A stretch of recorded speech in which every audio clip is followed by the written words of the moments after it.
lagi di Hidup Sehat pemirsa. Nah, itu tadi adalah pemimpin-pemimpin di dunia yang apa, Dokter Vito? Berat badannya berlebihan ya, Berat mungkin ya. badannya berlebihan ya. Tapi sebenarnya berat badan berlebih itu ternyata bisa menyebabkan kelebihan-kelebihan penyakit juga nih, ya kan? Misalnya apa? Sakit kepala?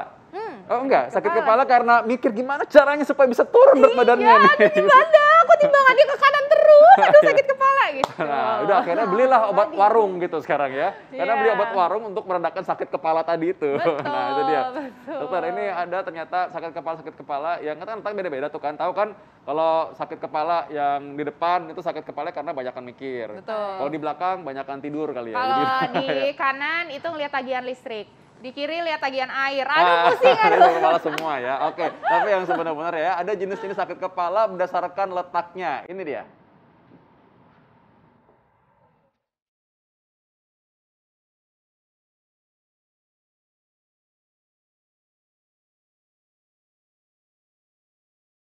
Nyeri disertai pusing hingga nyut-nyutan adalah gejala sakit kepala yang umum dirasakan siapapun.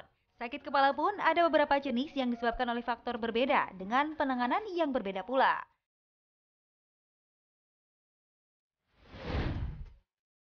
Pertama adalah migrain atau sakit kepala sebelah. Belum diketahui secara pasti apa penyebab gejala yang lebih sering diderita oleh kaum wanita ini. Saat seseorang mengalami migrain, ia akan merasakan nyeri pada satu sisi kepala, bisa di samping, depan, atau atas kepala, yang disertai dengan sensasi berdenyut dengan intensitas sedang hingga berat.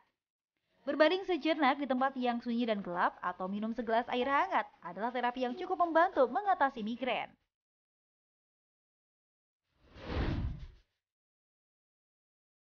Berikutnya adalah sakit kepala akibat tegang. Ini umumnya dirasakan pada orang yang aktif bekerja. Gejala nyeri akan muncul pada dahi, tengkuk, dan kedua sisi kepala dengan sensasi seperti ditekan dan diperas kencang. Meski nyerinya cukup hebat, namun akan mudah hilang usai beristirahat. Cara mudah agar tak terserang sakit kepala tegang ini, Anda sebaiknya rutin berolahraga ringan seperti yoga.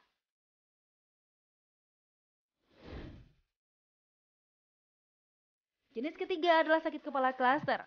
Jadi sakit kepala ini akan menyasar area belakang mata dengan sensasi rasa yang sangat menyiksa. Apalagi kerap terjadi pada malam hari dengan durasi yang cukup panjang, sekitar waktu 15 hingga 3 jam lamanya. Penyebabnya adalah kebiasaan merokok serta konsumsi alkohol.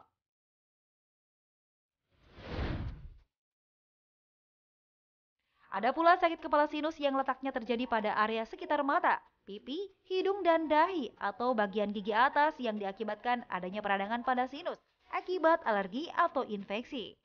Sakit kepala sinus pun biasanya dibarengi dengan gejala lain seperti hidung tersumbat, lendir berubah warna, pembengkakan pada wajah, serta demam.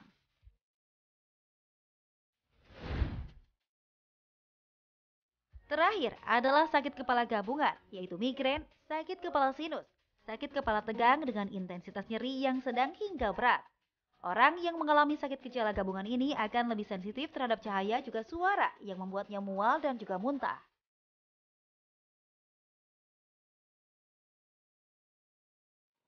Itu dia sakit-sakit kepala ya. Jadi contoh misalkan kalau ada karena sinusitis atau radang pada sinus, minum obat sakit kepala meredakan saja, tapi tidak menyembuhkan infeksinya. Tentu harus pakai antibiotik juga. Atau kalau orang misalkan sakitnya di kepala belakang misalkan karena misalkan seorang salah tidur atau mungkin karena ketegangan, maka mungkin saja justru obat sakit kepala tidak terlalu pengaruh, tapi bisa dengan menggunakan fisioterapi dengan masase. Nah, tapi ini katanya nih ya, jika mengkonsumsi obat warung terlalu sering, ini dapat menyebabkan kerusakan liver atau hati. Ini fakta atau mitos? Fakta. Fakta, dokter. Jadi beberapa obat warung, let's say lah, komposisinya salah satunya paracetamol. Paracetamol tuh ada dosis maksimal, dok, dan itu tertera di kemasan. Aturan pakainya juga tertera. Misalnya sehari konsumsi maksimum untuk dewasa ya, dok, tidak lebih dari, untuk yang 500 mg misalnya tidak lebih dari 5 tablet. Nah, kalau kita mengkonsumsi secara terus-menerus dengan dosis berlebih, apalagi orang tersebut punya riwayat, misalnya mengkonsumsi alkohol, riwayat gangguan fungsi liver, tentunya akan memperbesar kemungkinan orang tersebut menderita gangguan fungsi liver yang lebih berat lagi atau kerusakan organ liver.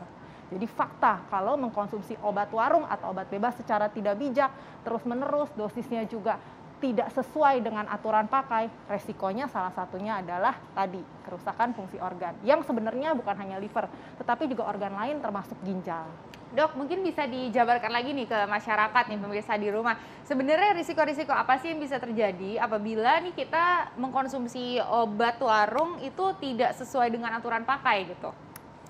Contoh nih dok, di aturan pakai tertera untuk wanita hamil dan ibu menyusui tidak dianjurkan. Yeah. Apabila tidak dipatuhi atau tidak diikuti aturan tersebut, tentunya akan merugikan kesehatan si ibu hamil, terutama si janin. Yeah.